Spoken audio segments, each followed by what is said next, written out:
Genie grinding, watch him get rich, huh? Remember when I said I hit a lick, huh? I don't really wanna fuck the bitch, what? Willie went and made another hit, okay, like Prada on my motherfucking kid, huh? Louis on my motherfucking hip, huh? Curry how I dunk, no switch, hey, fucker gonna fuck that bitch, hey, if you ain't gon' fuck with me, you a dumb fuck, put up a hit but feel like one punch, look at my bank and I'm getting dumb rich, and I'm gonna count it up till 100, Hello world, I am What If Study, and today we are doing What If Deku was, what was it? Oh yes, he controlled the underground. Basically, Deku, awaiting the students, has prepared a little something special for them. The tournament that he has made for their return, coming here, would be basically them fighting amongst each other, and would result in whoever was to win would have to fight him finally. After all, he didn't want to fight any weaklings as his final fight. As, he stands up in his tower proud as he realizes that he has neglected his city after all these fights, as he starts to construct a gigantic spire in the middle in his name. A reveling construct, one that rivals his face, a perfect sculptor for it too. He used shadows to get himself all the way up to the top of the sculpt, as then he also used a second quirk, which he had that he had killed for, one that was given to him, or taken, as there's nobody that's a good guy in this business. I'd almost be convinced that he's here to kill me. Then the man teleports behind him, taking up his pick and putting it to his neck. As then Deku tightens his neck as he hits the hammer on the back of the pick just shatters. As the man's swag and sort of his confidence all is destroyed. A terrifying look dawns onto his face as he realizes that he has started a battle he cannot finish. As Deku smiles, slowly turning around. The changing of the gears inside of his teeth and the general formation of his face takes that of a grin. You could almost feel the malicious intent off of his eyes. He barely even looks twice at the guy before smiting his hand straight through his stomach, pulling out his heart and crushing it inside of his hand. The guy, still alive, staring into Deku's coalescent eyes. Did you really think it'd be that easy? As then he pulls out his hand and throws him to the ground. Golden Tooth comes out of the curtains and turns his body to gold and puts it inside of his museum under the sculptor's statue.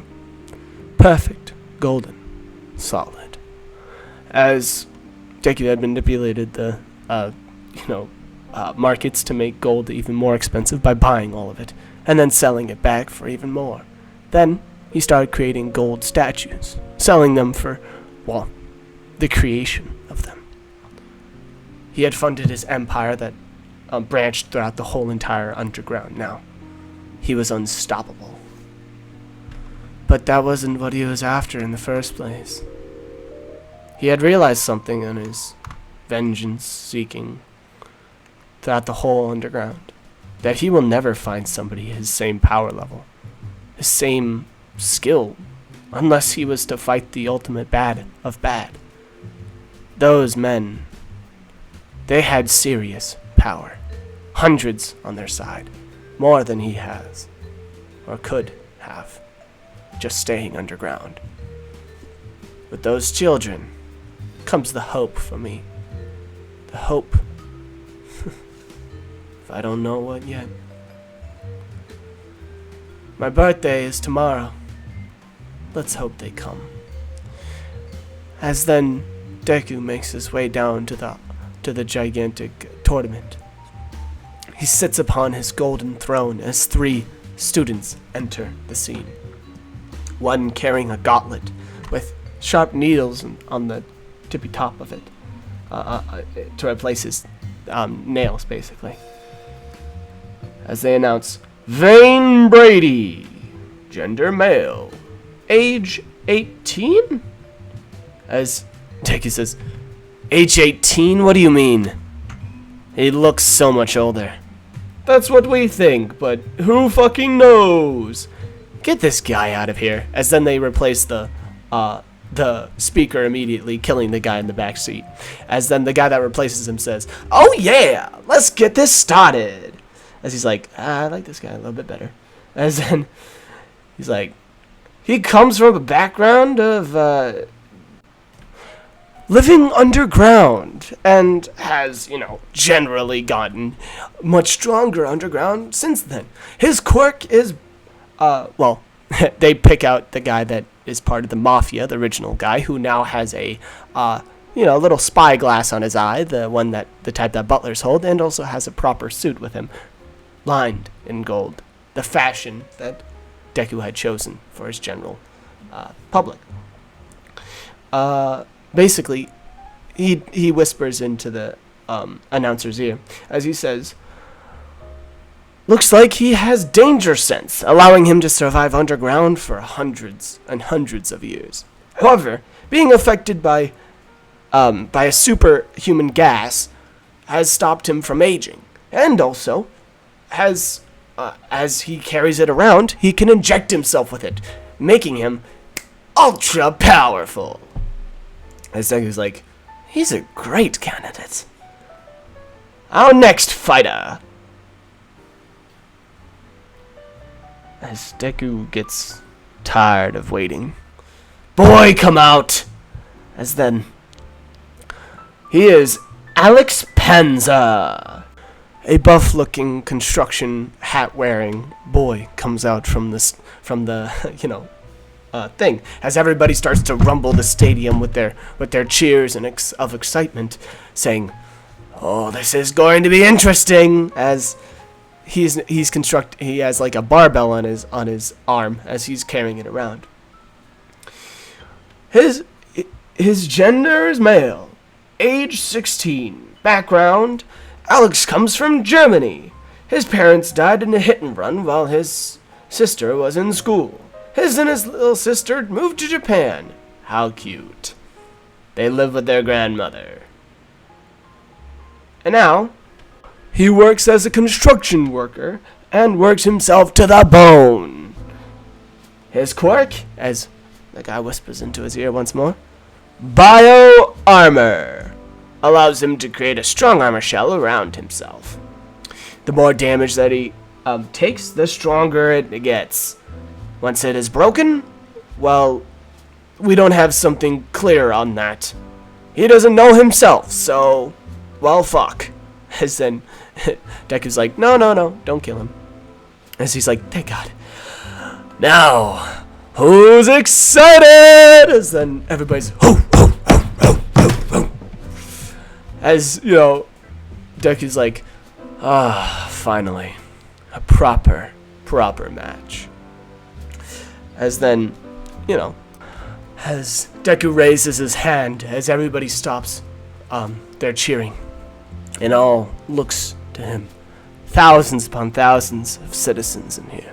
He says, "My citizens, who is ready for blood? Who is ready for gore? Who is ready for war?"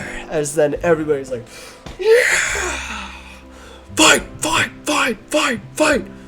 Fighters!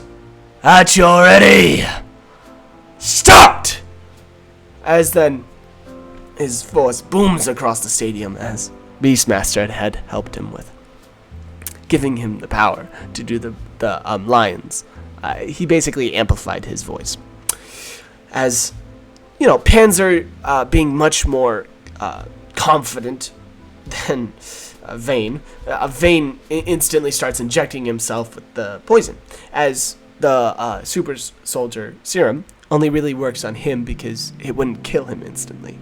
As he starts, being pumped full of that, he instantly starts growing more muscles and all that stuff, as it starts to hurt him quite a lot. However, he handles it well. Alex instantly starts charging at him with a gigantic crowbar, with the dumbbell, by the way, as he hits that straight into Vane's side, as then it bends around his stomach. As Vane looks up to him and says, "Looks like I'm the powerful one now." As then he punts freaking Panzer so far. I mean, like, that's a superhuman punch plus normal ability to be kind of strong. That's gonna hurt. It sends him flying. Like, Panzer does not get up instantly. As then he realizes that he's actually going to have to, like, use his bio thing, as his face is brisk and hurts like fucking hell from that. As, Vane actually says that, "Sorry, I wanted to take it easy on you for the first punch." As then, they have kind of this plan where Vane would lose to Panzer. However, because of the unexpected side effects from the super strength, making him much more, basically dazed. Like, he cannot tell what's happening in front of him. He's like a mini Hulk. As, he just starts charging at Panzer. Panzer barely makes it under his punch as he goes through his legs, comes up behind him, and then whacks the bar over his head. However, once again, it just bends around his head. Alex dodges out of the way of the uppercut that was coming for his stomach, and then as Brady picks up the crowbar and then chucks it at him, as then the bio armor stops it from hitting his stomach. However, that badly damages it, the armor. As then Vane just doesn't even let him up. He continuously just shreds through his armor as he goes punch after punch after punch, as it goes back to Deku talking to Beastmaster about their fight. He says, "Brady, he seems to know what he's doing when it comes to combat. However, he's letting the power get to him. Now, Brady cannot keep this up for much longer. And Alex, his armor, it just keeps on getting thicker and thicker. Does it ever break?" As Alex is being ravaged into the ground as they start to burrow their way, as the crowd starts to boo from it. However, then suddenly Alex is thrown out from the underground, his armor bright purple. As, freaking Brady comes savagely ripping through the ground and charges up to try to kill. He's going for the neck at this point. Kill Alex. However, Alex finally ducks under the final swipe and headbutts into freaking Randy, knocking some sense back into him as he falls down to the ground and smashes into it. The effects from the thing start to go away, as then, freaking Alex is falling from the sky and is about to just absolutely smite him. However, then he remembers, that that's his friend. What is this arena doing to me? As then he misses his punch into the dust, which creates a huge, burst of air that goes up into the crowds like blinding people. However, it does not blind Deku. As then he calls the match and says that it goes to Alex. As they call it there, the next fight. Our returning man, Alex Panzer, as he walks into here nervous and also afraid of, killing her, as they announce, and the newcomer, Olive Green, or Geen, very confusing name. Sorry guys, is he gonna be mad about that? Whatever. Olive Green, as she walks out, a 7-year-old walks out with this sort of spunk that you'd imagine, as she thinks that she's hot shit by this point. However, everybody immediately proves her not of that, as they downgrade her sense of entitlement a lot by booing at her. They were really booing the fact that they're going to beat up a 7-year-old. However, then she unleashes the might of the tree on them, as he doesn't even need to explain her quirk, as she starts arising trees from the ground into the whole place, creating a huge forest. As everybody's like, okay, that's a serious quirk. As then Deku's like, I don't think we need an explanation for this. Just go for it. As then Olive Green is walking throughout the place and keeps covering into bushes. However, she can't do that forever, as it takes a little while, as the arena is really hard to see. And then all-seeing sight from one of his minions allows everybody to see different screens of the action, allowing them to see things. However, Alex Panzer actually uses this to his advantage, as he jumps up and sees one of the screens of where she is, as then Deku's like, that is cheating, however, smart. And I like outsmarting the system. He allows this, as then basically he just smashes down into the ground, creating a gigantic, kind of rip in the forest, shaking her out of the bush, as then he charges immediately after her, and then almost just punches straight into her face. She has no time to react, therefore she is not able to use her quirk, and she is beaten. Once she is beaten, all of the trees start to crumble away. As he looks proudly, he stands above and then stares back out to Deku. As Deku notices his stares, is this a threat? Is he really trying to bait me? No, that would be foolish. He would only be asking to be killed. As then he stands above saying, good job, champion. You have won this little tournament. Your reward, it's to fight you, isn't it? What? I couldn't hear what you said from down there, peasant. As then Alex grades his teeth as he holds back his tongue. Bow to your king if you know what's good for you, child. I noticed how you looked at me. You looked like you wanted to rip my throat out. And what if I did? Then I'd be welcome to it. As then he jumps off from the stadium wall. Almost 120-foot drop. As he swan dives straight at Panzer. As, Beastmaster starts to take over the role of announcer. He stands above onto the announcer screen, saying, our next fight, the final fight of this tournament. Alex Panzer, the champion of this, and our original champion, all time, know all, see all. Our commander, our king, our god, Deku! As then they're just, woo! Just like, it's complete chaos in the place. As they're just like, no way this kid wins. Put like 200 on Deku. As Deku's like diving still down into the thing as he's being slow falled by one of their teammates, as Aizawa had bring in people to help with this. I think that's enough to end. I have to go to soccer practice. I'm so sorry. I'll be seeing you guys in the next video. Goodbye.